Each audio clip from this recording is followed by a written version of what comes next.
Baik, terima kasih. Bismillahirrahmanirrahim. Alhamdulillahirrabbilalamin. Wassalatu wassalamu ala asrafil anbiya wal mursalin. Habibana wa nabiyyana wa sayyidina Muhammadin sallallahu alaihi wasallam wa ala alihi wa ashabihi wa man tabi'ahum bi ihsanin ila yaumiddin wa ba'd. Assalamualaikum warahmatullahi wabarakatuh.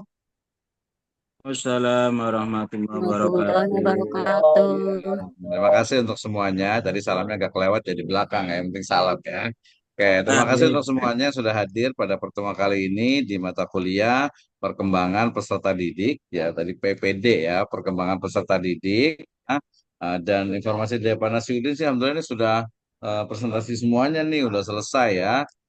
Sangat luar biasa sekali alhamdulillah. Ya, jadi mata kuliah ini yang seperti saya ucapkan di awal sejatinya hanya mereview ya pengalaman-pengalaman ibu dan bapak sekalian, teman-teman semuanya sebagai orang tua. Tapi tentu saja review di sini perlu adanya penambahan dari sisi teori ya, terutama berkaitan dengan teori-teori tentang perkembangan peserta didik. Ya, jadi nanti lebih spesifik ya. Sama juga ketika saya membahas tentang bagaimana perkembangan peserta didik di dalam Islam, maka kita akan melihat bagaimana Islam itu melihat ya memotret ya bagaimana perkembangan dari peserta didik. Kita sudah tahu definisi, batasan, cakupan dari peserta didik dan juga perkembangan ya. Perkembangan dalam hal ini pada dasarnya berbeda dengan pertumbuhan sehingga fokus kepada perkembangan dalam artian emosional ya, spiritual juga ya dan juga intelektual ya minimal tiga komponen atau dimensi itu yang kita maksud dengan perkembangan peserta didik. Sehingga kalau kita sudah belajar tentang perkembangan peserta didik ya dalam pendidikan agama Islam, maka mata kuliah ini sejatinya adalah mengkaji ya membahas tentang bagaimana perkembangan ya secara psikologi, ya secara emosional, intelektual dan juga spiritual ya dari peserta didik ya. Kita sebutkan saja dari usia 5 tahun atau 5 sampai 18 tahun ya dari mulai masuk MI ya sekolah dasar sampai lulus aliyah SMA atau SMK ya. Nah, jadi karena ini sebagian sudah senior sehingga sudah memahami bagaimana ketika anak Oh, itu kamu di belum usia tam 6 kerja. tahun ya, Mendung nih. kemudian 8 tahun ya sampai kepada usia 18 tahun. Kita lihat bagaimana misalnya kita mengenal teori-teori tentang golden age misalnya gitu ya. Teori-teori istilahnya itu tahun-tahun keemasan, tahun emas di mana seorang anak itu perkembangan dari sisi intelektualnya itu betul-betul di puncaknya gitu ya. Nah, sekali lagi kalau namanya kita kuliah itu berarti melihat bagaimana oh ini adalah sebuah teori. Bisa jadi akan berkembang bukan hanya di usia misalnya 2 sampai 3 tahun di masa golden age untuk perkembangan dari intelektual. Kenapa? Karena pada masa-masa berikutnya juga sangat diperlukan untuk bimbingan ya pendidikan tarbiyah kepada peserta didik. Oke, mungkin kita bisa berangkat dari bagaimana perkembangan bukan mungkin ya kita bisa berangkat dari perkembangan spiritual dari peserta didik. Ya, bagaimana sebenarnya pada usia 7 tahun, ya, kalau merujuk kepada experience ya dan juga pengalaman-pengalaman para ulama terkait dengan usia 7 tahun, sebagian mereka itu banyak ya, sebagian dari para ulama itu yang ketika usia 7 tahun itu secara spiritual itu sudah ditanamkan terutama ya dengan menghafal Al-Quran ya nanti menghafal hadis ya kemudian ulama-ulama setelahnya itu menghafalkan kitab-kitab mutun ya kitab-kitab matan ya dari berbagai kitab atau buku para ulama ya setelah itu baru dikembangkan dari sisi pemahaman-pemahaman terhadap akidahnya lebih mendalam lagi terhadap syariahnya dan juga secara umum semua dimensi-dimensi yang ada di dalam Islam. Ya, tapi itu pendidikan ya. Kalau secara perkembangan lebih melihat bagaimana sebenarnya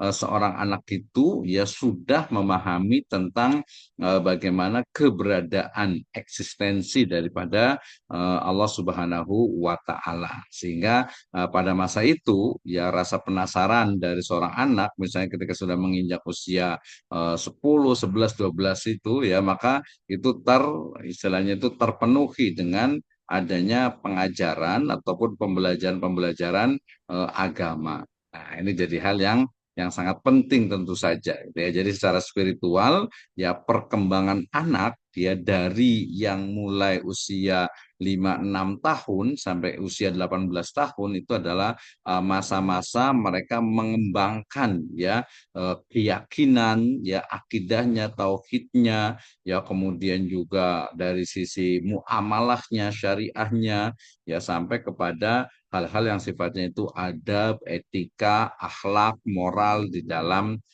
Islam. Oke. Nah, kemudian pada usia misalnya dari dimensi intelektual misalnya ya bahwa perkembangan dari anak ya terutama tadi di masa-masa peserta didik itu memang masa-masa yang terus berkembang ya. Kenapa? Karena secara emosionalnya itu kan memang mereka itu mulai penasaran ya dengan segala hal sehingga kemudian cara berpikirnya, logikanya ya, kemudian juga rasionya ya, logikanya, akalnya itu terus berperan, terus bertumbuh ya. Tumbuh dalam hal ini sebenarnya berkembang lebih tepat ya.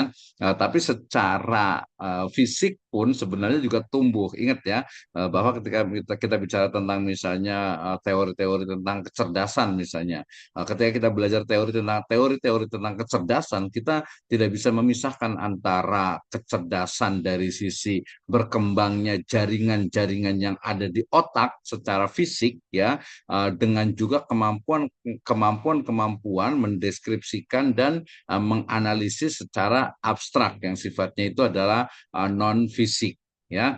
Artinya apa? Bahwa secara fisik pertumbuhan dari sel ataupun juga jaringan-jaringan yang ada di otak itu akan mendukung terhadap kecerdasan intelektualitas dari seorang anak. Sehingga dalam hal ini ya ketika kenapa ya kalau dalam ada istilah itu apa ya misalnya itu belajar di waktu kecil itu seperti ya mengukir di atas mana tuh di atas batu ya.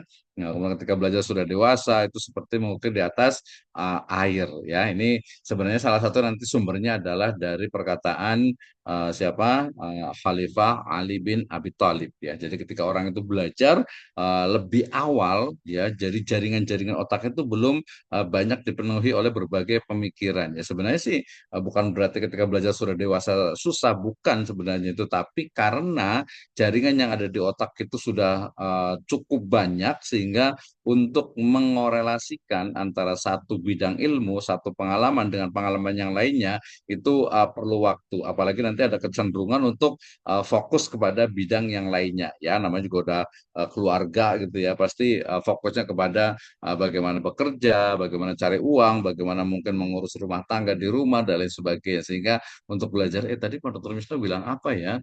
Oh, bilang ternyata untuk belajar itu sudah dewasa itu sebenarnya mudah.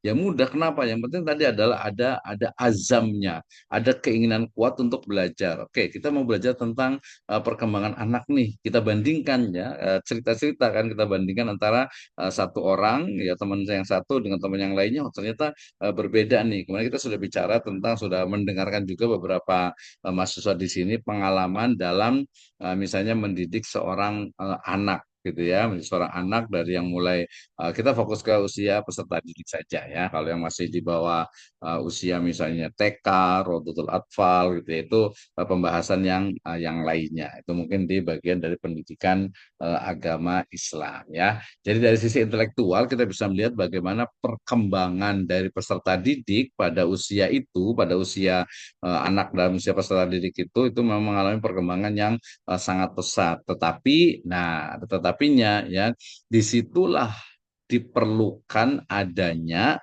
metode pembelajaran yang tepat, pendekatan pembelajaran yang benar, dan juga model pembelajaran yang memang mengarah kepada perkembangan ataupun pengembangan dari peserta didik itu ya.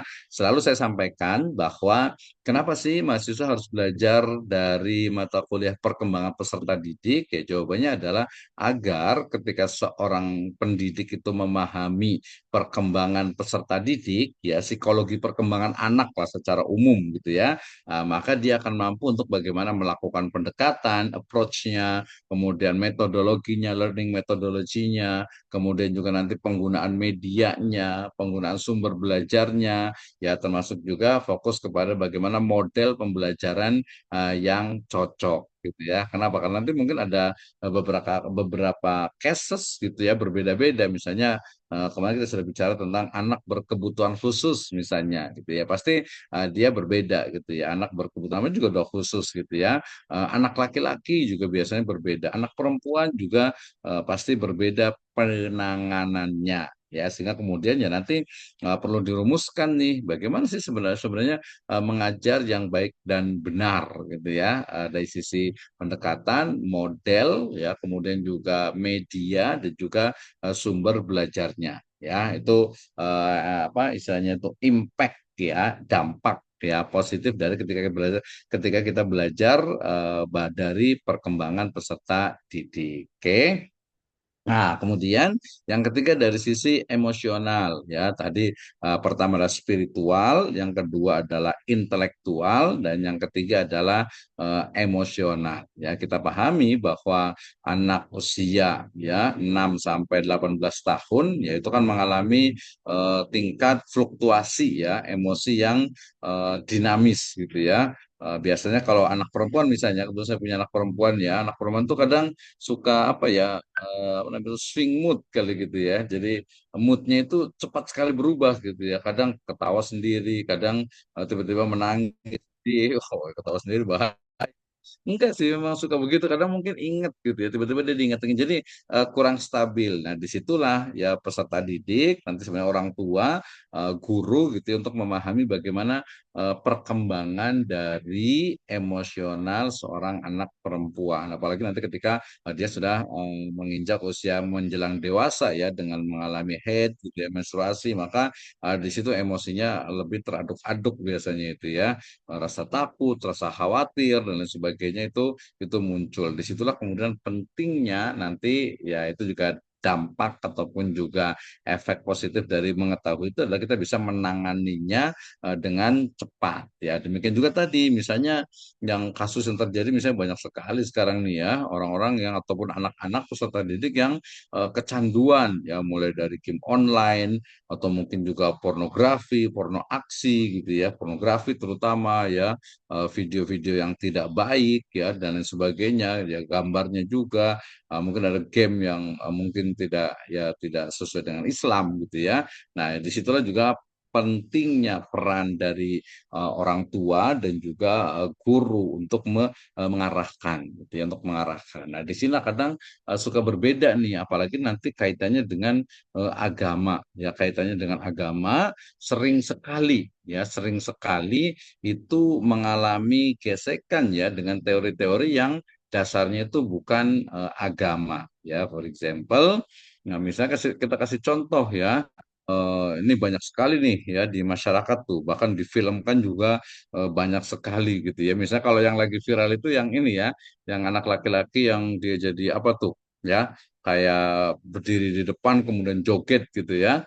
Nah, kayak gitu kan kalau laki-laki joget gitu ya kan, ya mungkin joget tertentu mungkin masih masih wajar gitu ya. Tapi kalau sudah gerakannya itu kemayu gitu ya, gerakannya itu mungkin apa ya, mengarah-mengarah ke apa, hunsa muskil gitu ya, bukan mengarah kepada sifat keperempuanan. Nah, itu kan ya perlu diantisipasi dari awal gitu ya. Nah, itu kan dari sisi, karena itu bukan hanya dari sisi spiritualnya jelas, kemudian juga tadi intelektualnya juga jelas gitu ya, tapi lebih kepada memang emosional dan juga rasa. Itu menurut saya penting sekali gitu ya.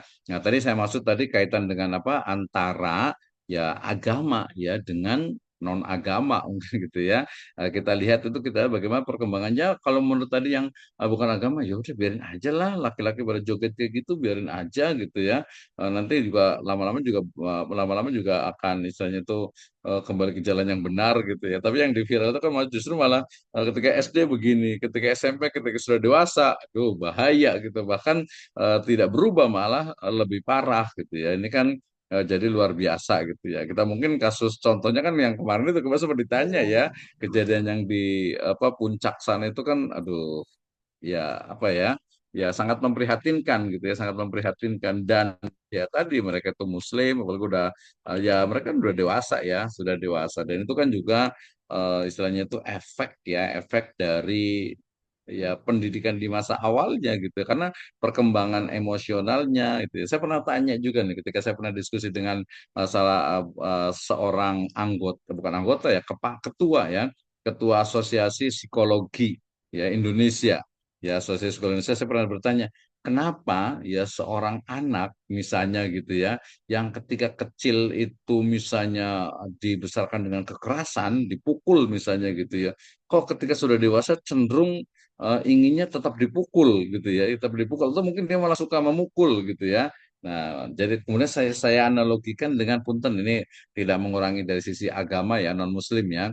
Misalnya kalau dalam agama apa ya, saudara kita gitu ya Kristen misalnya, mereka itu kan istilahnya itu ya versi mereka itu kan Nabi Isa itu ya, Yesus itu disalib gitu kan ya, disalib ya, pakai salib ya, yang palang itu. Nah, tapi kemudian kok malah sekarang itu salib itu dalam tanda petik itu mungkin ada yang disembah, ada yang diagungkan. Padahal itu kan salib itu yang istilah itu yang dalam tanda itu media untuk membunuh Nabi Isa atau atau Yesus tadi itu gitu kan. Ini kenapa bisa seperti itu ya? Gitu. Kemudian saya kembali lagi ke contoh anak, ketika seorang anak misalnya dia itu dimanja ya, atau mungkin dia itu mengalami trauma, malah kadang ya tadi sesuatu yang awalnya dia itu jadi korban kok malah jadi pelaku untuk cari korban lain lagi. Nah, itu jadi hal yang menarik. Kemarin juga ada apa ya?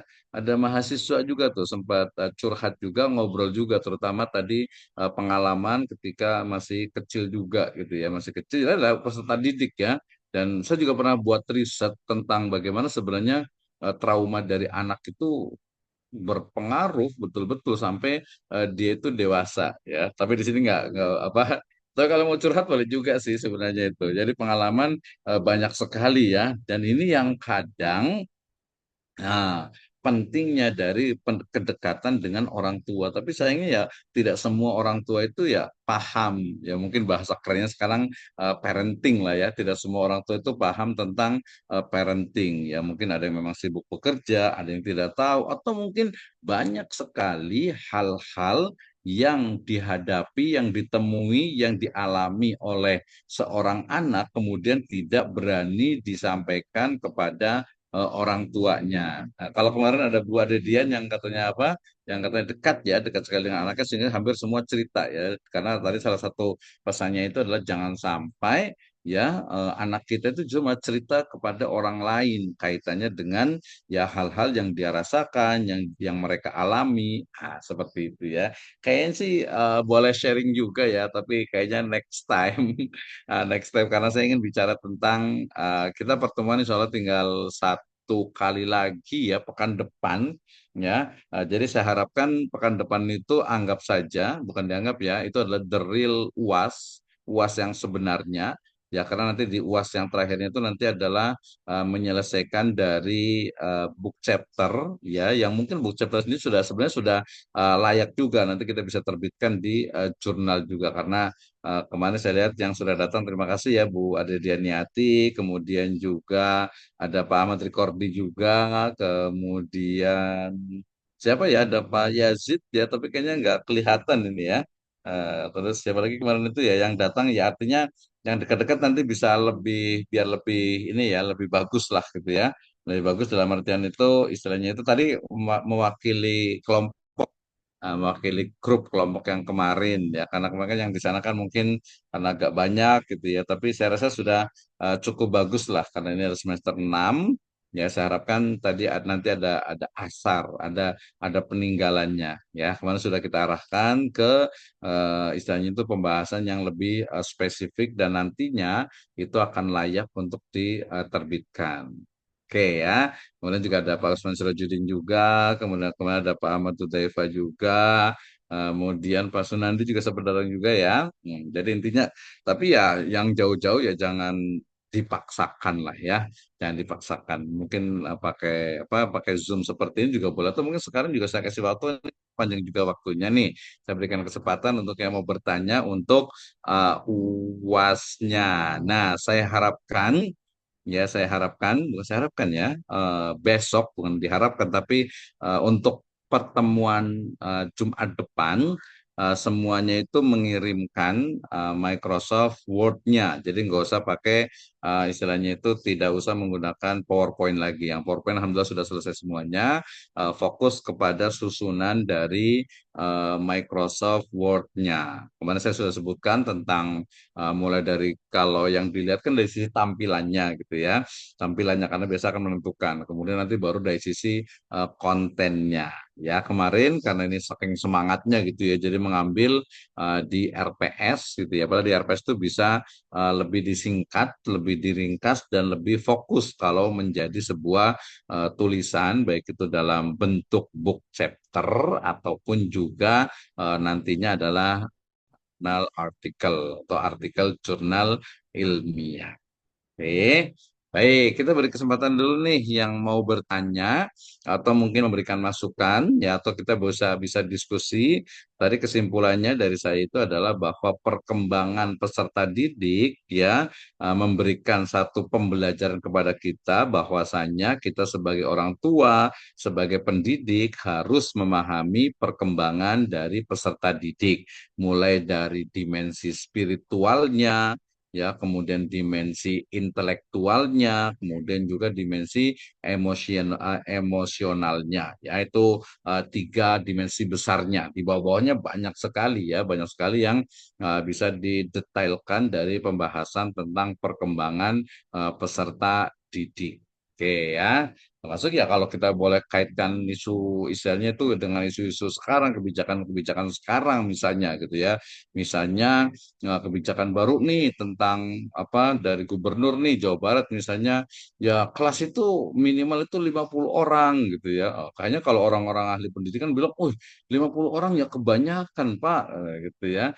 20-25 orang saja satu kelas itu kita ke wali kelas terutama itu harus betul-betul memahami dari karakter masing-masingnya karena nantinya akan menentukan dari pendekatan pembelajarannya, model pembelajarannya, media pembelajarannya gitu ya.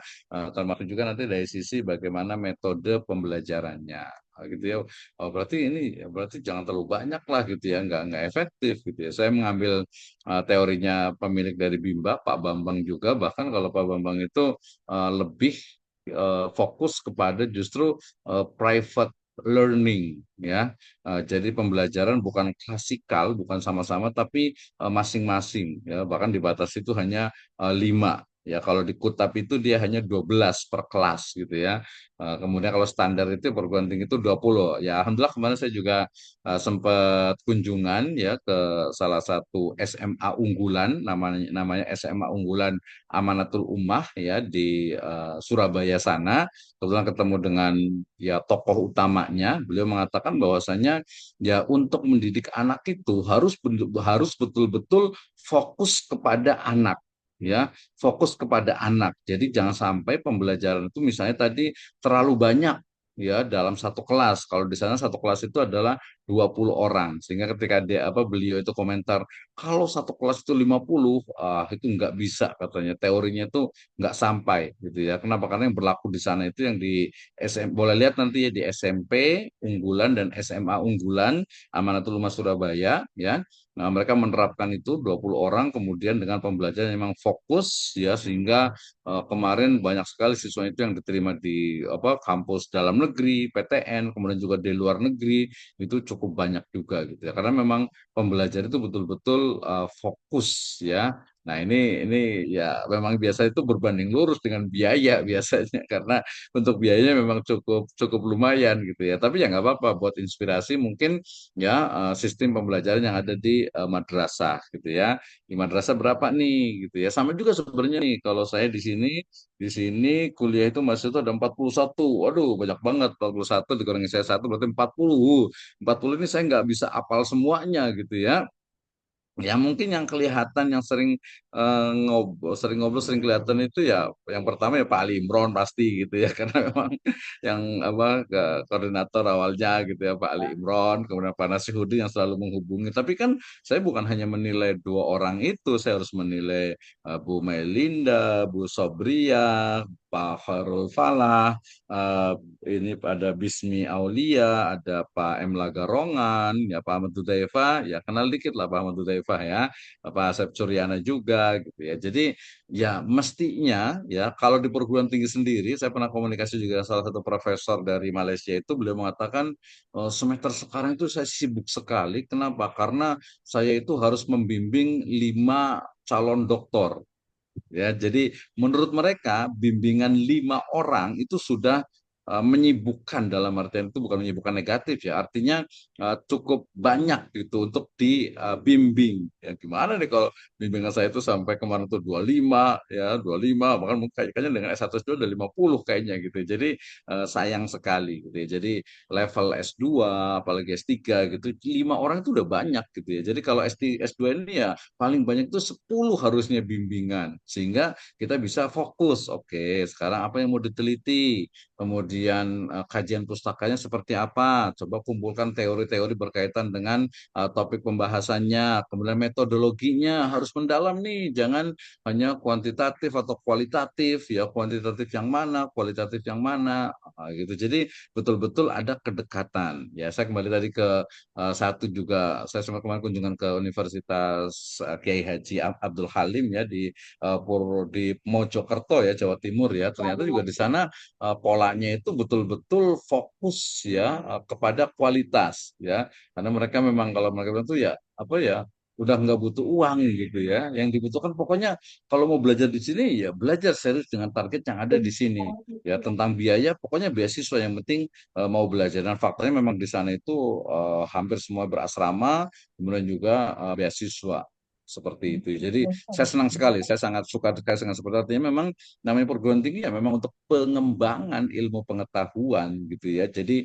kalau kita hari ini bicara tentang pembahasan tentang perkembangan peserta didik, mestinya kita beradu argumentasi ya tentang bagaimana sebenarnya perkembangan teori-teori perkembangan peserta didik yang ada di masa lalu, di masa sekarang, bagaimana kaitannya dengan Islam, tokoh-tokoh Islam itu dikaji semuanya. Ya, tapi ini KKNI level 7 ya untuk 67 ya untuk di sarjana ya nggak masalah sih minimal bisa mendeskripsikan dulu. Oke, tapi kan ini levelnya udah master semuanya nih ya.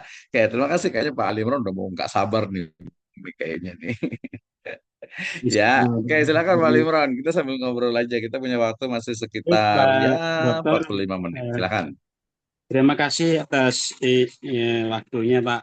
Selamat sore. Yang perlu yang saya tanyakan gini, Pak.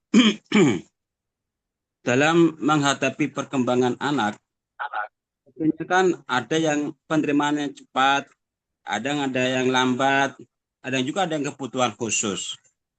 Tentunya bagaimana dalam menghadapi anak tersebut agar dapat sama-sama menerima yang apa yang akan kita akan kita ajarkan dengan tujuan mendapatkan pembelajaran yang sama, pengetahuan yang sama.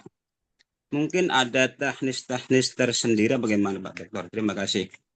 Oke, terima kasih. Pertanyaan yang sangat luar biasa dan ini mestinya bisa dijawab oleh seorang guru sejati yang memahami tentang filsafat kurikulum. Oh, nggak mesti filsafat kurikulum sih. Jadi pertanyaan dari Pak Limron ini akan bisa dijawab oleh seorang guru sejati yang memahami sebuah kurikulum, kemudian juga kompetensi dasar dan yang lainnya. Siapa nih yang merasa guru sejati kemudian bisa menjawab dari pertanyaan Pak Ali Imron? Saya kasih ini siapa nih yang guru siapa nih? Bisa jawab nih. Ya jawabannya itu Pak Ali, itu bisa dijawab dari pemahaman terhadap kurikulum. Ya ada kompetensi dasar gitu ya. Ada apa lagi nih? Siapa nih yang mau jawab nih? Bu Adedian mau jawab atau Bu Dede Hasanah yang merasa jadi guru gimana nih? Nah, ini kan beda-beda nih kemampuannya. Apalagi tadi kalau kita mengambil teori ya tentang pembelajaran inklusif ya, maka kemudian semua anak dia itu dimasukkan ke dalam satu kelas. Mau dia itu ya apa istilahnya itu peserta didik yang cerdas, yang jenius, yang biasa atau mungkin yang kurang sampai yang mungkin memiliki tadi kebutuhan khusus ya, Down syndrome dan sebagainya itu mesti disatukan. Nah, guru itu harus mampu. Kuncinya di mana? Ada yang bisa jawab? Siapa nih? Pak Asep Suryana juga kayaknya guru sejati ini. Pak Asep Suryana gimana nih? Atau ke Abah gimana? Abah Suhendi? Ya, silakan. Ada yang mau jawab dulu nggak sebelum nanti saya jawab nih? Silakan, mangga. Siapa yang mau jawab duluan nih? Ya, mudah-mudahan sehat semuanya dan lagi fokus nih ya. Kalau yang lagi jalan, hati-hati. Yang lagi sakit, mudah-mudahan cepat disehatkan. Anu bari gogoleran, mangga dilajengkeun. Silakan diantos komentarna. Siapa nih Pak Zain Liksan? Boleh juga nih pengalamannya. Oh, Kak Abah lah, mangga Abah.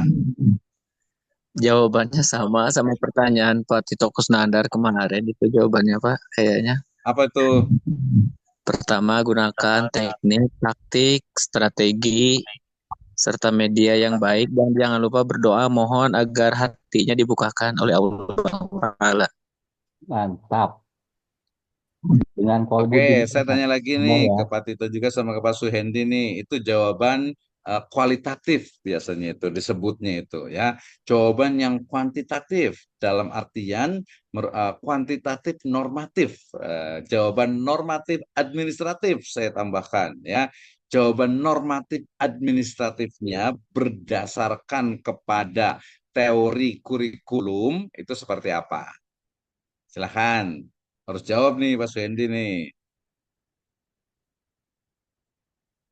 Silakan. Jadi kalau tadi berdoa, ya betul, betul sekali. Gitu. Jawabannya apa nih? Tadi Secara dilihat dulu normatif capaian administratif. belajar. Sebentar buka ini capaian belajarnya susah nih. Buka sebentar lagi susah Nah, nih. Loading. nah, agak udah nyambung nih. Kayaknya udah tahu nih. Oke, sambil nunggu Pak Suhendi, Bu Adedian. Jawabannya ringkas, 1 menit. Silakan. Mohon izin Pak dosen, Oh, Pak Tito mangga. untuk strategi yang mungkin bisa diterapkan, ini pendapat saya Pak dosen, ketika memang Mhm, terjadi seperti itu, mungkin bisa juga kalau semua digabungkan gitu kan ya. Kita mhm, kalau toh memang dewan gurunya itu kewalahan katakanlah pada dosen dengan semua disatukan dalam satu kelas, mhm, baik katakanlah mohon maaf gitu karena bukan membanding-bandingkan, ada yang cepat menanggapi, ada yang lambat merespon, ada yang itu mungkin bisa nggak diterapkan untuk jadi ada tutor sebaya gitu Pak dosen. Jadi dengan kita meregenerasikan siswa salah satu siswa atau dua siswa yang jadi nantinya akan jadi tutor sebaya karena mungkin dengan gaya usia mereka, dengan gaya bicaranya atau itu cepat juga untuk bisa merangsang yang tadinya kurang respon atau kurang kurang cepat untuk menangkap sesuatu suatu pelajaran. Mungkin itu Pak dosen sementara ini. Terima kasih Pak Tito Kusnandar ya. Jadi kalau itu adalah memang jawaban strategi ya. Strategi pembelajaran menggunakan tutor sebaya ah, untuk mencapai apa nih? Ya, mencapai agar tadi peserta didik dari yang jenius sampai yang Down syndrome itu bisa memahami materinya. Jadi untuk apa nih? Silakan. Bu Adrian mau jawab? Mangga. Pak Suhendi udah dibuka belum? Mas Google-nya atau Mbak apanya Mbak apa sih dia? Mbak Metanya gitu ya. Atau Kang ChatGPT-nya silakan.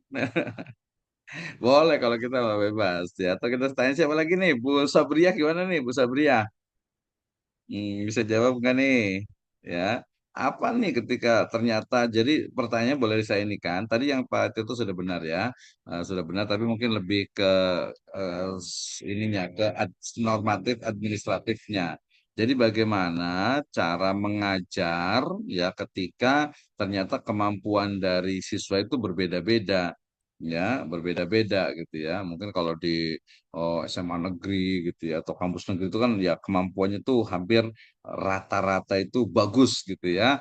Nah, kalau di sini Kalau sih di oh sini pinter-pinter semuanya nih di kelas ini. Enggak, Bunda Eli, Ya, maaf. Mungkin saya nambahin sedikit ya kali ya. banyak Ah, juga boleh, jangan dikit-dikit. iya. Tapi kalau tambahan dikit biasanya sih. Silakan.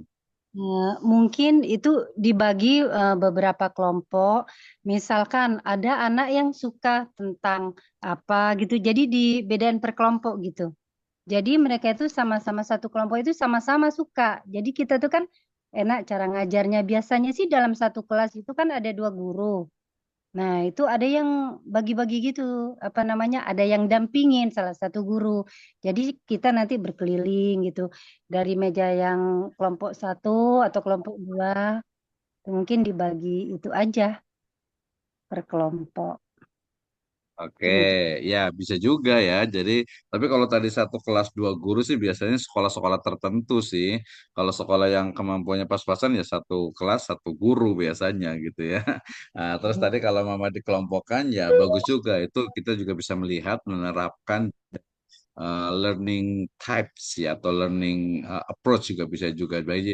Jadi tipe-tipe dari pembelajaran dari masing-masing siswa kan ya peserta didik atau murid kan ya. Tadi mungkin ada yang sifatnya itu auditori gitu ya, ada yang mungkin sifatnya itu dia dari sisi apa lebih senang dengan melihat, lebih istilahnya itu cepat masuk itu kalau dia melihat yang bisa bisa dilihat gitu ya bisa dilihat ya yang vision lah istilahnya itu ya kemudian nanti ada yang auditori yang dia memang ada dari suaranya dia cepat apal menangkap gitu ya ada juga mungkin memang harus melalui praktek dan sebagainya itu bisa juga gitu ya. Tapi ada yang lebih penting kalau dalam pembelajaran secara administratif ya ketika kita akan mengajarkan satu topik tertentu otomatis kan kita lihat di modul pembelajaran kita lihat di zaman dulu ya RPP gitu. Jadi ini kompetensi dasarnya apa sih sebenarnya gitu ya. Jadi pembelajaran yang diharapkan, kemampuan minimumnya itu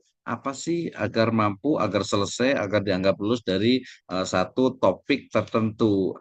Gitu ya. Jadi tadi jawabannya untuk Pak Limron itu sebenarnya dengan berbeda-bedanya kemampuan seorang anak, makanya ada kompetensi dasar tadi saya sebutkan ya, ada kompetensi dasar yang harus dikuasai. Ya, itu jadi setiap di modul ataupun juga di RPP selalu ada adalah kemampuan minimal bahasa umumnya ya.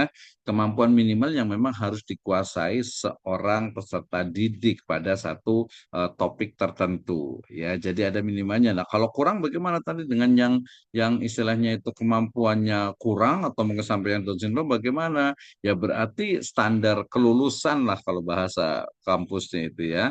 Nah itu mestinya ya bisa disesuaikan dengan keadaannya itu kenapa kemudian baik itu modul ataupun RPP ya kalau di kampus itu RPS itu disesuaikan dengan kemampuan dari peserta didiknya di desain pembelajarannya, di kurikulumnya. Jadi tidak kemudian kurikulum harus tinggi sekali padahal kemampuan dari masih apa dari peserta didik itu berbeda-beda. Apalagi tadi ada yang istilahnya itu kemampuan untuk sampai ke standar saja belum bisa.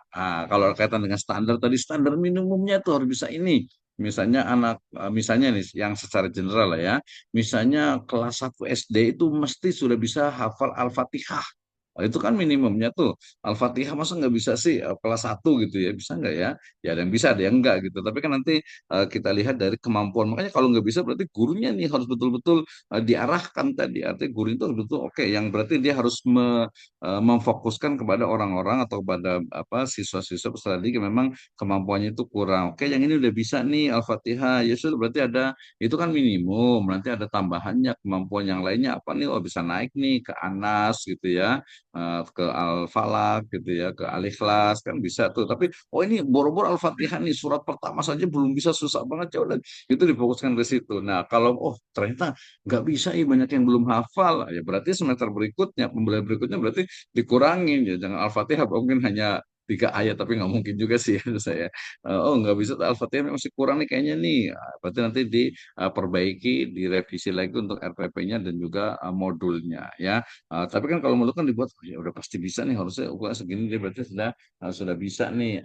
Seperti itu ya. Jadi jawaban dari Pak Liman itu adalah dari sisi kompetensi dasar, kemampuan minimal pada setiap topik gitu ya. Jadi harus ada. Nah, kalau ada lebih berarti dia sudah bagus tuh, sudah tercapai, tercapai, tercapai. Misalnya ya kalau di mata kuliah ini kompetensi dasarnya itu kemampuannya minimal ya mahasiswa itu mampu nih untuk menguasai, memahami tentang perkembangan dari peserta didik. Oke, ada Bu Adedian, boleh nanti baru Pak Usman Sirajuddin. Silakan Bu Adedian mau menambahkan nih tentang fokus deh, boleh tentang kompetensi dasar nih. Dulu kan pakai KD ya, sekarang udah ganti lagi ya, silakan. Eh, Bukan mau menambahkan Pak, tapi ini ada kasus ya, boleh Mhm. Boleh, disampaikan boleh, nggak? boleh. Jadi gini, dulu ada salah satu siswa saya gitu Mhm. ya. Terus Mhm. kebetulan wali kelasnya bukan saya ya. Mhm. Ketika kenaikan kelas dia juara satu Pak. Mhm. Juara satu Ketika ya. satu dia Mhm. juara satu. Nah kebetulan juara satunya itu ada dua ya. Ranking pertamanya itu ada Mhm. dua. Tapi ketika masuk semester 2 entah gimana, anak ini turun sampai di bawah 10 besar. Anak Mhm. ini. Jadi ini pertanyaan saya, apakah eh, sampai anak ini jadi shock, termasuk orang tuanya ya, karena kok bisa Mhm. jauh banget, sementara teman yang tadinya di bawah dia yang jauh itu dia malah melampaui gitu, Pak, malah. Pokoknya Mhm. nggak ini lah, saya nggak tahu ini kesalahannya di mana gitu. Tapi apa pertanyaan saya, apakah bisa dengan apa kepandaian dia ya, eh, memahami pelajaran dan sebagainya itu membuat dia membuat ranking dia jatuh sedemikian jauhnya, jadi masuk ke apa 12 ya dari sekian siswa gitu. Padahal sebelumnya dia bersaing dengan temannya yang sama-sama ranking satu itu. Eh, Bisa disampaikan gitu Pak, apa sih yang bisa membuat anak ini, entah dari gurunya entah gimana gitu kok, ya saya juga kaget orang tuanya dan anak itu sendiri gitu Pak. Terima kasih. Oke, terima kasih Bu Adedian. Sampai kita dengar adzan ya. Allah Akbar. Menarik nih sebenarnya ya, walaupun perlu dikaji lebih mendalam why-nya, kenapanya gitu ya. Tapi saya sendiri punya cerita pribadi nih. Saya dulu ingat sekali ya waktu SD itu ya. Waktu SD kemudian kelas 6 ya, kelas 6 sebelum masuk ke SMP itu. Saya ingat sekali itu ya. Jadi waktu itu ya alhamdulillah ini tahadus binikmah ya, bukan sombong ya. Alhamdulillah ya dari kelas 1, 2, 3, 4, 5 ya. 5 itu alhamdulillah bisa ranking gitu ya. Walaupun nanti teori perkembangan terbaru tentang ranking itu sudah dihapuskan kan ya. Ya, teori tentang ranking karena mungkin beberapa ya mungkin dianggap tidak egaliter dan sebagainya. Tapi untuk mengukur ya tetap ada boleh walaupun di rapot mungkin tidak ada gitu ya. Nah, cerita saya itu ketika kelas 5 alhamdulillah tuh bisa ranking satu, ranking satu, ranking satu gitu ya. Nah, ketika kelas 6 ya dulu kan masih pakai catur bulan ya inget ya. Mudah-mudahan kita satu generasi nih ya, satu frekuensi nih sama Abah Suhendi kayaknya nih. Jadi ketika kelas 6 pakai catur bulan itu, catur bulan pertama ranking satu gitu ya. Kemudian catur bulan kedua itu ranking satu gitu ya. Kemudian ketika catur bulan ketiga dan itu terakhir gitu ya, itu ini berarti masalah internal gitu ya, masalah internal di saya. Karena waktu saya pikir mau ranking satu, mau ranking berapa juga tidak berpengaruh. Kemudian juga saya juga paling sekolah juga nggak mungkin ke negeri juga gitu ya, paling juga ke swasta yang nggak bisa nggak perlu dipikirkan rankingnya gitu. Akhirnya saya pikir waktu itu akhirnya kemudian ya untuk nilai dulu pakai Eptanas gitu ya. Eptanas itu saya ingat sekali tuh. Nilai Eptanas saya itu 40,73. Kemudian yang temen itu 41,16.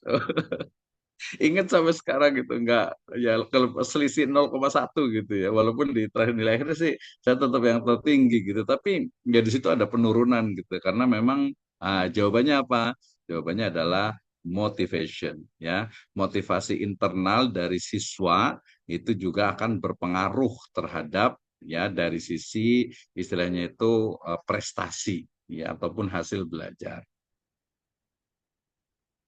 Oke, baik. Nah, tetapi kan bukan hanya faktor internal, eksternalnya juga sangat banyak ya. Tadi yang internal itu bisa digali lagi, termasuk mungkin juga keluarganya, orang tuanya, ya, kemudian mengalami satu hal yang mungkin tidak nyaman dalam dirinya. Kalau eksternalnya lebih banyak lagi, mungkin dari sisi eksternal yang positif misalnya, ternyata memang anak-anak itu kompetisinya itu sangat kuat gitu ya, sehingga yang tadinya awalnya itu mungkin biasa saja didorong oleh orang tuanya atau oleh yang lain, kemudian dia memang bisa naik melesat, itu bisa gitu ya. Atau juga mungkin memang dianya tuh dengan teman-teman itu sudah tidak nyaman misalnya dengan gurunya, misalnya dengan pembelajarannya, dengan sekolahnya. Nah, itu juga bisa ya. Jadi jawabannya itu adalah faktor internal dan eksternal dari siswa itu sangat memengaruhi dari hasil belajar. Kalau prestasi itu kan berarti prestasi itu kenaikan. Kalau ini kan bukan prestasi ya. Jadi dia itu kita anggap saja hasil belajar. Nah, sehingga kemudian disinilah ya pendidik dalam hal ini termasuk orang tua itu ya awalnya sih harus dia buat riset, harus meneliti ini kenapa nih ya. Ini makanya pentingnya guru itu ya kuliah gitu ya. Kuliah bener-bener jadi tahu oh Bu ini oh ternyata cuma ini doang enggak, banyak faktor lain sebenarnya. Nah, biasanya itu ke BK biasanya ditanya kenapa sih kok kamu istilahnya itu menurun hasil belajarnya? Nah, dia mungkin bisa cerita gitu. Kalau tadi kes yang saya itu memang istilah motivasi internalnya udahlah paling juga di swasta gitu, paling juga di madrasah gitu ya. Nggak mungkin ke negeri terus juga untuk capai lebih tinggi lagi juga berarti udahlah seadanya aja seperti itu ya. Kalau eksternal saya juga sempat juga ada satu teman di Sumatera Selatan sana yang ketika dia itu SMP, tadi SD SMP, dia kelas 3.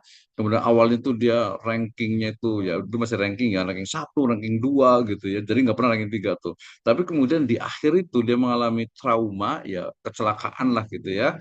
Bukan kecelakaan sih pokoknya guncangan emosi lah gitu. Akhirnya kemudian dia terjatuh juga, terjatuh ke waktu itu nggak sampai ke 10 sih, memang dia masuk ke 5 atau 7 rankingnya itu.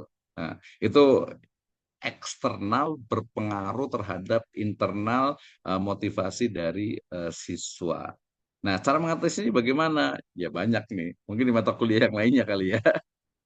Itu kemudian mau tambahin lagi nggak? Silakan sebelum ke Pak Usman nih. Udah gak sabar nih Pak Usman nih. Eh, untuk kognitifnya sendiri, Pak, untuk kognitifnya sendiri dengan waktu yang hanya 6 bulan itu, ya 1 semester itu kan nggak sampai 6 bulan ya.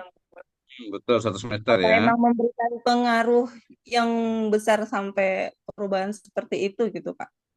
Apakah memberikan Kalau pengaruh kalau saya atau sih ya, ada hal walaupun lain? ini perlu perlu riset ya, perlu riset lebih mendalam ya, karena ini kan personal ya, jadi case study-nya ke satu orang tertentu. Kalau saya sih, kalau saya lihat, kalau secara kognitif ya, secara kemampuan istilahnya itu intelektual, mestinya tidak. Ya, mestinya tidak. Dalam artian itu materinya pun, apalagi materinya itu masih bersambung dan juga pembelajaran itu berlangsung secara normal. Mestinya tidak, tapi saya rasa itu lebih kepada goncangan emosionalnya, kejiwaannya, sehingga kemudian motivasi untuk pembelajaran itu kurang. Ya, kompetisi mestinya juga nggak mungkin terlalu terlalu jauh itu, menurut saya itu nggak mungkin. Ya mungkin dia ada semacam ya kalau eksternanya mungkin tadi apa diancam, ya kemudian juga merasa tidak aman. Intinya adalah motivasi yang menurun karena berbagai sebab. Kalau kemampuan kognitif mestinya tidak kecuali ada istilahnya itu di luar ceteris paribus ya. Dia mengalami jatuh, luka kepalanya terbentur atau seperti apa. Itu lain lagi makanya sebenarnya nggak bisa menjawab secara secara apa cases gitu dia nggak bisa ya. Dia mesti dilihat dulu kenapa nih. Tapi itu bisa menjadi penelitian ya, harus tanya dulu tuh kenapa gitu. Secara kognitif mestinya tidak kecuali ada faktor eksternal yang mengenai dia gitu ya. Oke ya, luar biasa nih Bu Adidian. Oke Kak Pak Usman nih, gimana komentarnya sekaligus untuk menjawabnya nih? Ya masih di mute. Ya, Ya silakan Pak Usman. alhamdulillah. Mati, mati. Yang tadi diceritakan itu saya ngalamin Ustaz. Oh, oh, boleh boleh boleh cerita gak apa-apa. Ini kan teman-teman masuk gimana Jadi gimana? waktu itu di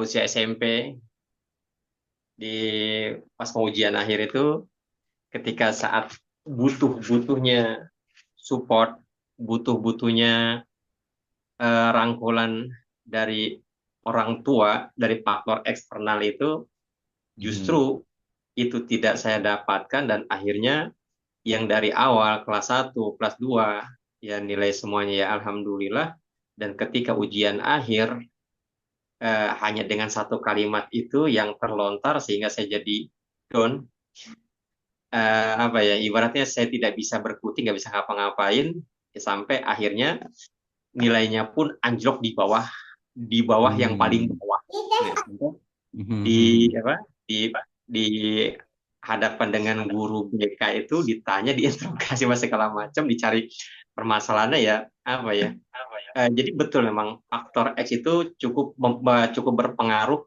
untuk perkembangan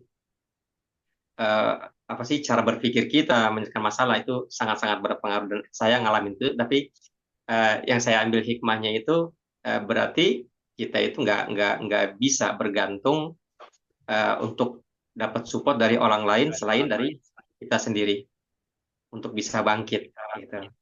Nah kalau yang tadi Ustaz jelaskan itu yang apa bagaimana menghadapi siswa yang beraneka ragam itu berarti kesimpulan yang saya simpulkan gini Ustaz. Berarti kita itu menyamakan cara mengajar ya, bukan menyamakan cara mengajar, tapi menyamakan hak untuk belajar, memberikan pelajaran secara optimal gitu, Ustaz. Oke, menarik nih. Tadi sebenarnya yang pertama belum selesai nih. Saya tertarik ini sebenarnya. Tapi nggak apa-apa, loncat dulu ya. Loncat yang tadi maksud saya itu adalah kalau metode pembelajaran yang digunakan itu mestinya bisa bervariasi, itu lebih tepat. Bukan berbeda-beda tapi bervariasi. Misalnya dalam 10 menit pertama lebih kepada auditori gitu ya. Kemudian 10 menit berikutnya juga bervariasi dengan misalnya itu apa untuk yang biasa dengan melihat misalnya gitu ya. Kemudian nanti ada prakteknya itu sebenarnya solusinya seperti itu. Tapi yang dimaksud tadi itu adalah ketika kita menghadapi berbagai apa strata atau level kecerdasan dari setiap siswa itu maka topiknya ditentukan dulu kemudian kompetensi dasarnya kemampuan minimal untuk topik ini apa. Nah, seperti itu misalnya nih kalau di Sirah itu misalnya menghafal nasab Kanjeng Nabi Muhammad Shallallahu Alaihi Wasallam gitu ya. Level yang paling tinggi kan mungkin sampai Adnan gitu ya. Kalau yang udahlah kompetensinya udah sampai ke Hashim aja. Gitu ya atau mungkin sampai ke Abdul Muthalib lah udah sampai situ aja gitu ya jadi standar sampai situ aja untuk menghafalkan nasab Kanjeng Nabi itu nah kalau ada kelebihan berarti ya itu ada nilai plus gitu seperti itu atau mungkin menghafal siapa tuh 10 sahabat yang dijamin masuk surga ya mungkin kita standar kompetensi jauh saja jangan 10 5 saja gitu kan nanti 5 mungkin di semester berikutnya oke sekarang ini sebenarnya tapi udah ada yang hafal 10 itu udah berarti sudah melampaui. Nah, jadi standar kemampuan minimal ditetapkan di kelas itu kalau metode ya tadi variasi jawabannya itu lebih tepat jadi jangan monoton dengan satu metode saja metode pembelajaran ya itu berbeda gitu ya itu tapi tadi menarik sih ya itu yang kedua, yang pertama tadi saya pengen mendalami Pak Usman ya. Mungkin kalau agak personal sih nggak usah dijawab sih, kalau agak personal gitu. Tapi kalau memang ada manfaatnya dalam artinya itu kenapa kemudian tiba-tiba down? Apakah tadi kan ada faktor internal? Boleh tahu Ya. nih faktor internalnya apa? Tapi kalau bukan yang rahasia ya, yang memang bisa kita tadi kita ambil hikmahnya gitu. Apa mungkin ada juga nih orang tua meninggal gitu ya, orang tua meninggal. Kalau tadi motivasi internal itu betul, itu saya rasakan sendiri ya bahwa ya yang bikin kita semangat itu diri kita sendiri ya orang lain itu ya untuk menambahkan saja nah ini personal ya bukan sebuah teori ya ini mungkin teman-teman juga sama nih teman-teman di sini yang ya nggak apa-apa ya udah sini saya panggil teman ya teman-teman di sini yang kuliah gitu ya ada Abah Suhendi jauh-jauh dari mana dari Sukabumi Pak Ali Imron juga dari Tegal ini ya jauh ya ada Bu Aisyah juga sebenarnya tuh yang dari Pemalang itu ya kemana nih nggak kelihatan ini ya jadi artinya ya udah ya kita harus maju gitu kita harus bisa terus memotivasi diri sendiri Nah, gitu. Saya merasakan sekali bahwa motivasi dari diri sendiri itu harus gitu ya. Bahkan kita sekali-kali itu harus tidak usah mendengarkan orang lain gitu ya. Ketika orang lain bilang begini, ya biarkan saja. Yang penting saya pengen maju dan berkembang. Ah, gimana Mas Pan nih? 1-2 menit nih cerita kenapa faktor internal apa Iya, Pak. sih yang mungkin bisa ambil hikmahnya selama itu bukan privacy. Ya. Jadi gini, Sad. Kan waktu itu yang namanya kita mau menghadapi ujian gitu kan, ujian akhir, kita udah usaha buat belajar, persiapkan semua, terus kita datang ke orang tua, butuh butuh support, butuh cuman ya sudah lah gitu ya, kamu semangat belajar supaya dapat nilai bagus. Ternyata kita nggak dapatkan itu. Apa yang dia jawab? Dia jawab begini, terserah mau sekolah, mau enggak, terserah. Mau hidup, mau mati pun terserah. Kalimat itu yang bikin terus saya jadi down. Oh, berarti selama ini apa yang saya lakukan, saya belajar begini nggak ada artinya, gitu. Jadi itu yang mempengaruhi saya ketika mau menghadapi ujian akhir di SMP itu. Sampai kan waktu itu di SMP itu di SMP teknik di Sempur itu dulu ada sekolah teknik negeri 1 itu. Sampai-sampai mengoperasikan mesin pun mesin bisa nggak jalan, padahal tadi baru habis dioperasi. Jadi gara-gara semuanya jadi blur, jadi apa? Jadi hilang kontrol semua. Ya terus sampai saya singkat di akhir itu ketemu dengan guru BP itu, dinasehatin sampai saya sadar bahwa ya hidup kamu itu ya hidup kamu, karena ke depan tuh orang tua tuh hanya bisa mendorong, mungkin dia juga bisa menikmati hasil, ya kamu yang menentukan masa depan kamu. Itu yang bikin saya bisa bangkit dan akhirnya semuanya bisa lulus semua. Masya Allah, luar biasa. Terima kasih. Ini penting sekali ya, sangat penting sekali SPS ya, dari dukungan dari orang tua ya. Tetapi memang sayangnya pada beberapa kasus, kalau saya sendiri ya biasa doa itu udah luar biasa gitu ya, luar biasa gitu ya orang tua. Tapi ini juga pembelajaran nih, terutama ke guru-guru, nanti disampaikan ke anak, ke orang tua, ke yang semuanya gitu ya, bahwa ya dorongan support dari orang tua itu memang sangat penting. Sayangnya lagi, ya ini perlu pemahaman dari kita. Sekarang ini mungkin kita paham, ya, tapi anak-anak itu sering kadang memang tidak paham. Dalam artian itu, ketika misalnya ada seseorang yang dia itu kecewa dengan orang tuanya, kenapa sih orang tua saya kok begini banget sih ya?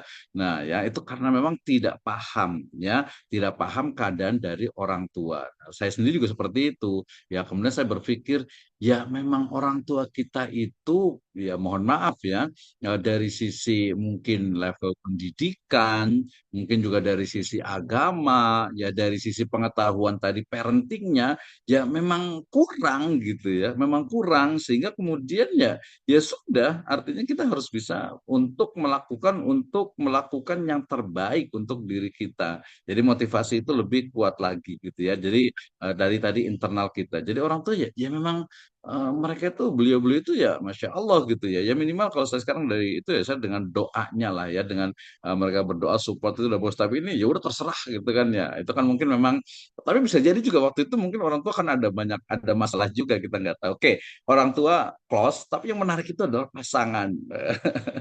Menarik ini pasangan nih, kalau Pak Usman dengan Bu Ella kalau nggak salah ini kan pasangan, Masya Allah ya, Barakallahu fikuma gitu ya. Pernah nggak di sini ya ada istilahnya itu, yang kita kan kuliah di sini nih, ada nggak pasangannya nih, suami atau istrinya gitu yang bilang, ngapain sih udah tua kuliah gitu ya. Ada nggak nih? Ini di luar Pak Usman dengan Bu Ella gitu, karena suami istri Saya, kuliah Pak. bareng gitu. Hah? Oh, Saya Pak di Ali sini. Imron juga, aduh kelewat ini ya. Kalau ketua udah hafal sih ya, Pak Ali Imron dengan Bu Ria ya. Pasti Iya, nggak iya. bakalan bilang lah. Mungkin ada yang lain kali, yang lain. Ngapain sih Papa sekolah lagi, kuliah lagi? Ngapain sih Ibu kuliah lagi? Udah fokus aja di rumah gitu kan. Nah, itu juga penting sekali untuk kita membangun ya self motivation. Ya motivasi ke dalam diri kita, dan juga ya memberikan pemahaman tentu saja kepada pasangan kita bahwa kuliah itu ya bukan tentang umur ya, dan juga yang paling penting kalau saya selalu sampaikan, ya juga bukan hanya tentang ijazah, tapi tentang kemampuan berpikir, ya kemampuan menganalisis, dan juga ya tentu saja akan lebih bijak. Seperti itu ya. Jadi ketika saya terus berpikir gitu ya, kenapa ya orang tua saya dulu kok, ya kalau saya sendiri kan kuliah itu inisiatif sendiri ya, inisiatif sendiri dari orang tua, ya udah silahkan saja gitu ya. Termasuk pasangan juga ya udahlah silahkan saja gitu ya. Tapi ada beberapa pasangan yang lain saya cerita sama tuh yang nggak support, ngapain sih kuliah lagi gitu. Mendingan cari duit fokus gitu ya. Ini sebenarnya investasi juga ya, karena nggak paham kuliah itu salah satunya juga investasi sebenarnya, apalagi ini yang masih muda-muda. Seperti itu ya. Jadi self motivation I think is important for us ya, untuk kita bisa berkembang tidak hanya hari ini tapi juga di masa depan, dan juga yang paling penting untuk belajar itu kan sebenarnya untuk kita itu mampu menghadapi berbagai problematika persoalan yang mungkin akan terjadi di masa yang akan datang. Itu yang paling penting gitu ya. Jadi lebih paham, karena apa ya, orang yang tidak belajar gitu ya. Jadi kalau kuliah itu bukan hanya lulus, bukan hanya nilai, bukan hanya ijazah, tapi kita melatih ya secara pertumbuhan tadi itu sel-sel dalam otak kita itu yang terus berkembang, sehingga ketika menganalisis itu akan lebih mendalam, akan lebih bijak. Ya, salah satu dari bentuk kebijaksanaan yang kita miliki itu kan kita itu bahasa Jawanya itu apa Pak Limron? Ya, tepos liro gitu ya. Tepos liro itu introspeksi diri ya, tidak merasa diri paling benar, tidak merasa diri paling pintar, tidak menganggap orang lain itu apa ya, pokoknya batarul haq wa ghamtun nas. Jadi ingat juga nih, kita kan calon SPDI, walaupun I-nya nggak ada ya. Walaupun kita itu SPD, tapi hakikatnya adalah SPDI, karena kita adalah pendidikan agama Islam. Salah satu dari karakter pendidik agama Islam, ya pendidiknya berarti dia itu adalah apa? Mengikuti ilmu padi, gitu kan ya. Jadi semakin berisi, semakin merunduk, semakin kita belajar, semakin kita zuhud, ya, qanaah, semakin kita itu merasa, bukan merasa tidak apa, bukan merasa lebih tidak baik dari orang lain sih, tetapi kita merasa oh kita juga banyak kekurangan, kita juga banyak aib, banyak salah dosa dan sebagainya, sehingga tidak mudah menjudge orang lain. Ya, jadi bijaksana bijaksini itu yang paling penting ya. Nah, biasanya kalau yang berumur 40 ke atas sih biasanya sudah ya, Pak Ali Imran, Pak Usman juga sudah seperti biasanya, yang masih muda-muda nih biasanya nih gitu ya. Pas saya udah tua berarti rambut saya juga udah putih nih ya, Bos. Jadi merasa wah udah bener, apalagi nanti kalau udah jadi SPD gitu, wih, masya Allah gitu ya. Jadi SPD, tapi ya kita juga karena sudah tua juga udah bijaksana bijaksini juga, oh ya udahlah, mungkin ada itu karena masih muda gitu ya cara berpikirnya, kemudian juga ya bangga dengan ini, ya nggak apa-apalah, lanjut aja gitu ya. Nanti mudah-mudahan dengan bertambahnya ilmu, bertambahnya pengalaman akan lebih ya bijaksana bijaksini, akan lebih bisa membawa diri. Oke, Pak Usman, terima kasih banyak ya, sangat menginspirasi sekali ya. Mudah-mudahan bisa di-share ke generasi berikutnya, sehingga ke depan itu ya ini pentingnya kita itu kuliah belajar. Yang lain yang belum bicara nanti kita bisa diskusi bersama ya. Intinya kuliah itu secara teknis melatih kita untuk menguasai soft skill, kemampuan yang harus ada, baik itu kemampuan secara writing, menulis gitu ya, itu hanya media, itu media. Kemudian juga speaking, ya, speaking itu adalah bagaimana kita mengungkapkan ide dan gagasan melalui lisan, dengan lisan. Dan yang ketiga adalah networking, jangan lupa nih. Wah, ini saya senang sekali kelas ini kan ya. Saya selalu bilang berkali-kali nih, saya biasanya memang suka ngulang-ngulang gitu ya. Saya senang kelas ini, dan mudah-mudahan kelas ini adalah kelas yang istimewa. Networkingnya jangan lupa gitu ya. Walaupun jarang berjumpa tapi dekat di hati gitu ya. Jauh di mata, dekat di doa gitu ya. Jangan Pak Hafidz Hussein dan yang lainnya ini mudah-mudahan yang mungkin belum pernah ketemu, jarang berjumpa gitu ya. Nanti kapan-kapan kita bisa bisa offline lagi lah ya. Jadi kenal, dan saya ingat sekali saya juga kelas teman-teman saya di S1, di SD, SMP, SMA itu ya sampai sekarang tuh masih ingat gitu, apalagi ini di S2, S1 ya, kemudian perjuangannya lebih kurang 4 tahun, pokoknya harus wisuda sama-sama. Setuju? Setuju. Oke. Amin, setuju banget Pak Iya, dosen. pokoknya saya harus lihat Pak Ali Imran sama Bu Ria sama Pak Usman sama Pak Sirajuddin. Siapa lagi nih yang pasangan ini ya? untuk sama-sama Ya, kita anaknya. wisuda bareng-bareng insya Allah Agustus tahun depan, Agustus tahun Amin. 2026 Amin. gitu ya. Jadi Iya. salah satu dari hidup Praktis. itu lebih bermakna itu ada tiga.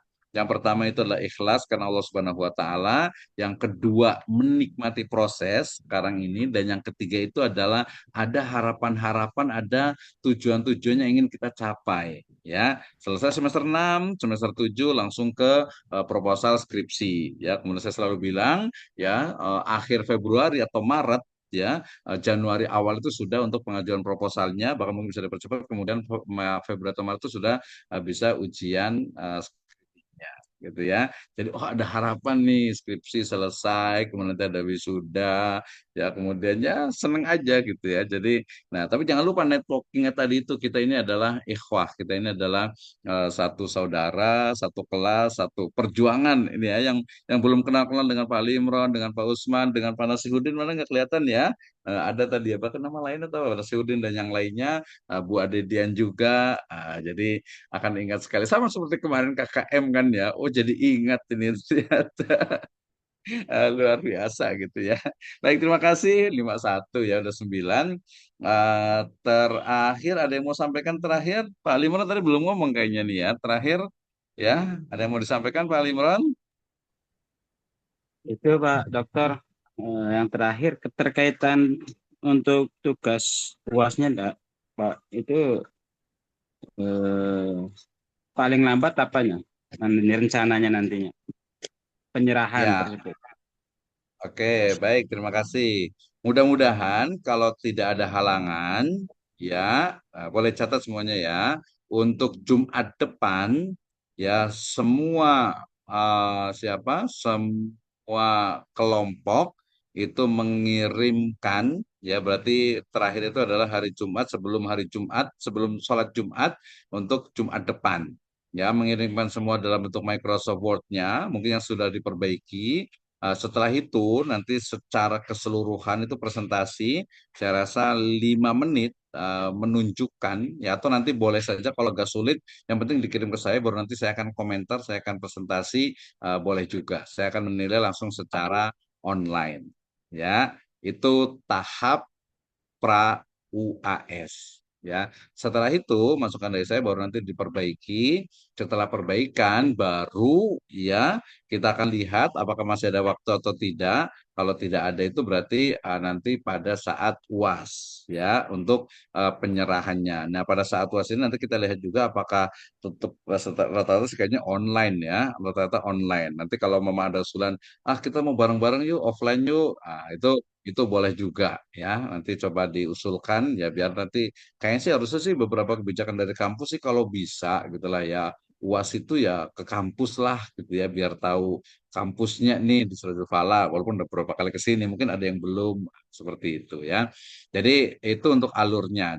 Jumat depan sebelum jam 11:59 itu dikumpulkan ke saya dalam bentuk Microsoft Word dengan format yang book chapter kemarin ya, kemudian nanti kalau mau presentasi boleh, atau nanti pertimbangannya saya yang akan mengoreksi langsung seperti yang kemarin di pesantren Al Khilaf ya. Setelah itu diperbaiki bareng-bareng. Ini pentingnya bareng-bareng nih, karena ngoreksi itu, revisi itu justru itu belajarnya di situ selain menulis sebelumnya gitu ya. Jadi sebenarnya lebih ke prosesnya sih untuk challenge ini itu ya. Kemudian setelah perbaikan, maka pada saat UAS itu nanti dikirimkan dalam bentuk soft file-nya.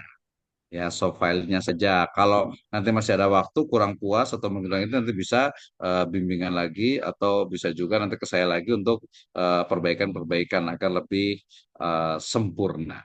Ya, walaupun tidak ada yang sempurna ya, lebih bagus lah gitu ya. Oke, silakan ada yang mau nanya. Dosen, berkaitan dengan UAS tadi untuk book chapternya. Kalau kalau masih dalam tahap pra UAS itu kita masih boleh nggak untuk revisi? Misalnya ya ketika sudah jadi nih revisi yang pertama saya kasih lagi ke Pak, tolong dicek lagi gitu. Misalnya nanti ternyata di situ harus ada juga yang dikoreksi lagi, terus dibalikin ke saya perbaiki. Selama itu belum masuk UAS, apakah boleh seperti itu, Pak? Terima Ya, kasih. betul. Jawabannya tadi boleh ya, sampai bahkan nanti kita lihat di hari UASnya sendiri, ketika memang belum excellent gitu ya, pengen saya mau perbaiki, itu masih boleh. Biasanya kita kasih waktu ya, walaupun nanti agak beda ya untuk penilaiannya al jaza min jinsil amal ya. Jadi biasanya itu antara 2 atau 3 kali 24 jam setelah pelaksanaan jadwal UASnya. Itu ya. Tapi akan lebih bagus lagi kalau memang dari sekarang nih ya, jadi menunjukkan keseriusan dan saya cukup bagus kemarin itu siapa ya yang sudah agak bagus ya. Nanti kita bisa lihat lah ya dari tampilannya, dari pembahasannya, ya. Oke ya, jadi masih boleh sampai hari pelaksanaan UASnya, ya. Oke, ada yang lain? Kita masih ada 4 menit lagi. Silahkan, nggak ada ya? Yakin nih nggak ada? Oh, ini kan alhamdulillah ada berapa nih ya? Ada Pak Nasiruddin, ada ya Pak Nasiruddin yang mau disampaikan, silahkan.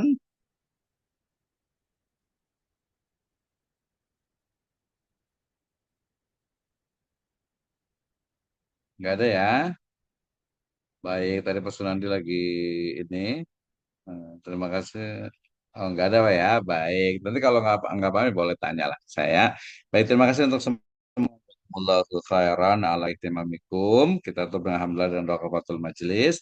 Alhamdulillahirabbil alamin. Subhanakallahumma wa bihamdika asyhadu an la ilaha illa Wala anta ilaha illa astaghfiruka anta wa atubu astaghfiruka wa ilaik. atubu ilaik. Allahumma fiq ila aqwamit thoriq. Wassalamualaikum warahmatullahi wabarakatuh. Waalaikumsalam warahmatullahi Assalamualaikum wabarakatuh. warahmatullahi